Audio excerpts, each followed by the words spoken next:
Welcome back. Today we're going to talk about our wood boiler and how we heat our home. So you may have seen in previous videos, we've got a ton of wood, as you can see kind of to the right of me here. We've got a big wood shed. It's 11 by 22, and then our wood pile is over there. To be honest, it's getting a little out of hand, and my wife is mad that I keep getting wood on Marketplace, but anyways, neither here nor there. So we bought this house a few years ago. It came with a wood boiler and it has a propane boiler as a backup. So what that means is we heat our house with wood. Our shop is heated, in-floor heat. Our attached garage has in-floor heating. Our house has radiant floor heating in the basement. And then we have a hydronic furnace that's heated with our boiler loop as well. That runs through the ductwork and heats the rest of the house. So in order to get started with this every year, the first thing you're going to want to do is you're going to want to check your water levels or your glycol levels. I've got a mixture of glycol in here just in case we go away on a trip and for some reason we can't get back to put wood in it and the propane runs out. It's just a worst case scenario. So I run it goes down to about minus 25 Celsius for a burst rating for our piping. So you don't get as much of the heat transfer if you're using glycol instead of water. It's more efficient if you just use water, but then you have that risk of freezing if for some reason down the line you couldn't get the wood boiler going, and or you lose power for a week and you didn't have a generator and what have you. So that's the reason that we put glycol in it. So the first thing that you're going to want to do if you're new to a wood boiler, or you just bought a place with a wood boiler, or you just installed one at your home, is you're going to want to check your water or glycol level. And on this one, so this is Essential, that's the brand. They're very good boilers. So right here there's a water level marker. It was a clear tube until it got sooted up last year, but there's a 1/4 inch valve right here, and you can't see it on camera, but I can still see the water level. So there's a gauge that's on the side of the boiler right here. Your low level is right here, and your high level or full is at the top, and there's mark. So my level right now is just above full. And wood boilers are an open loop system. That means that there's no pressure in the piping. There's a circulating pump on the side that I'll show you after. That runs into the house and into the shops and into the garage.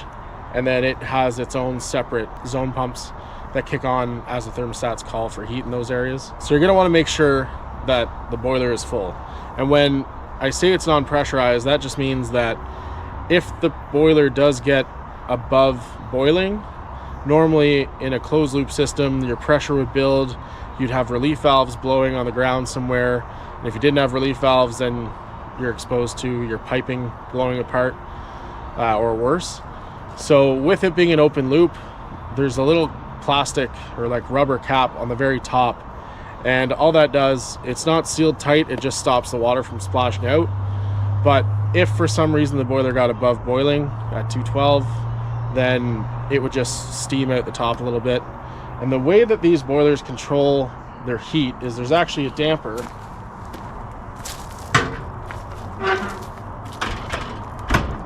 There's a damper built into the front of these. So the way that it works is there's going to be, you can set it to whatever you want. We have a 10-degree deadband on it. So right now we have it set to 165 as a set point. So when the boiler gets up to 165 degrees Fahrenheit, the water temperature or glycol temperature, that damper is going to close off and just allow minimal airflow. So it'll keep a bit of the flame going so it doesn't completely snuff out the fire, but it'll allow minimal air into that chamber. And what that'll do is it'll essentially put it to low fire. And then when it drops below 155 degrees Fahrenheit, then that damper you'll hear a click, it'll pop open, and then it'll go, it'll allow more airflow, and then it'll go into like a high fire until it gets back to the 165, in which case the damper will close, everything will settle down, it'll slowly decrease in temperature, and then it hits 155, goes back up, and then it does that the rest of the winter until probably early April, end of March, somewhere around there, depending on the weather.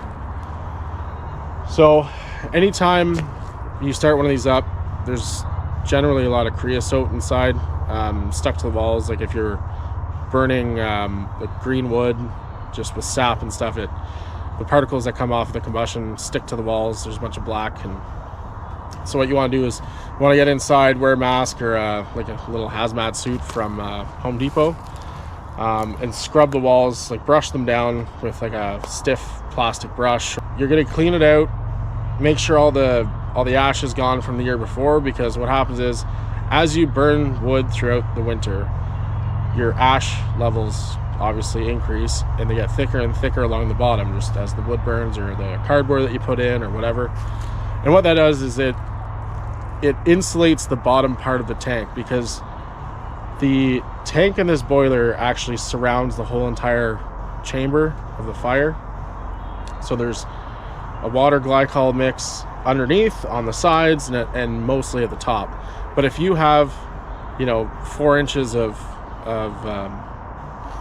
ash at the bottom or whatever it is, then that heat doesn't transfer properly from the flame that's up above in the wood all the way down to the bottom. So then you're losing part of that heat transfer, and it's becoming less efficient throughout the year. So the further along you get during the winter, generally the less efficient it is, because stuff builds up on the walls, so the heat transfer doesn't work as well, and then all that ash at the bottom. So generally we clean it out probably around January, like somewhere midwinter. We'll wait till it kind of drops down in temperature, and then we'll just open the doors, let all the wood burn off whatever's left, let it cool down a bit, and then I'll completely clean it out, and then we'll restart fresh for another couple months. So I'll open it back up, and then we can see kind of how we get started. We use a bunch of cardboard just as fire starter. Some people use the starter logs or whatever you have at home, or charcoal, whatever. We just use cardboard. We've got a ton, so we just burn that whenever we can.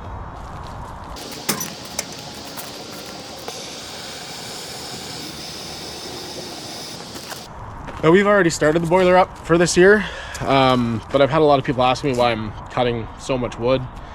And when I tell them I have a wood boiler, most people have no idea what it looks like, how it works, what it does.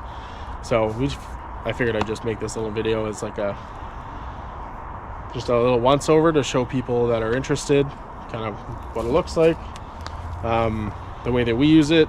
And like I said, we have a propane boiler in the shop as a backup, and what that does is that's set to a lower temperature. So if we do go away for the weekend, and we're not here to load the wood, then I will turn on the propane boiler, and then if this was to get low in temperature, then the propane boiler takes on the load. But the way that this house was originally designed is this system is not super efficient. It's great if you can get cheap or free wood, otherwise it burns a ton of propane. So that's why I go out of my way every chance I get to fill up on wood, whether it's free from Marketplace. Even if it's green, I'll keep it till the next year, or if people are just trying to clear their lots or whatever. We bought a dump trailer just to make it easier, and now whenever we have the opportunity, I'll scoot out and get a few loads. Like today I just got back from getting 4 loads with a dump trailer because somebody close by was clearing his lot, and he had a ton of extra wood laying around from a couple of years ago. Didn't know what to do with it, so I offered to go and clean it up for him, and he was happy for us to take it. So throughout the year, this boiler is 5 feet deep inside, so you can actually fit a log that's 5 feet long. Generally, I'll put in 4-foot logs, because I find that if you cut them at 5 feet and they just fit, throughout the winter, there'll be logs kind of stuffed to the back, or buildup of ash or whatever. And as you toss the logs in, they get caught up on something, and then they're sticking part way out, and there's a foot hanging out. So then I'm stuck trying to use the chainsaw because it's too hot to pull back out. And anyways, so now I just cut them to 3.5, 4 feet. Then there's no issue when I toss them in. You can kind of see the pile of wood I've got collected beside. Once the fire gets going, I use all split at the beginning, and then once we get up to temperature, I'll throw in a full log, whether it's 8 to 16 inches in diameter or larger if I can get it. And then every time pretty much every day I'll have to put in a log, or every 2 days I'll have to put in a large log. And then I always put some split wood with it just in case. It takes a lot of heat to get those full logs to burn, especially some of them are wet, you know, they're sitting out in the snow, or they haven't been drying that long, because the wood boiler doesn't care. Like, it's hot, it'll burn it. It's not a wood stove inside, so it doesn't discriminate. It'll take anything. Normally I'll leave the door open, let it start to burn, get it nice and hot, and then I'll slowly start closing off the door to get the draft up the chimney, just like a wood stove inside. So I'd slowly close the door and then let it draft, because if you start the flame and then, you know, 3 minutes later, just like right now, it looks great. But if I was to shut that door, there's not enough embers, not enough heat in the bottom of that to keep it going. So if I was to shut the door, even though there's a lot of airflow, it's gonna almost snuff out immediately. So I let it go for 5-10 minutes, get it nice and roaring, and then I'll slowly close it off, and then I'll wait another probably half an hour, and then I'll toss in a big log, and that'll be good until tomorrow.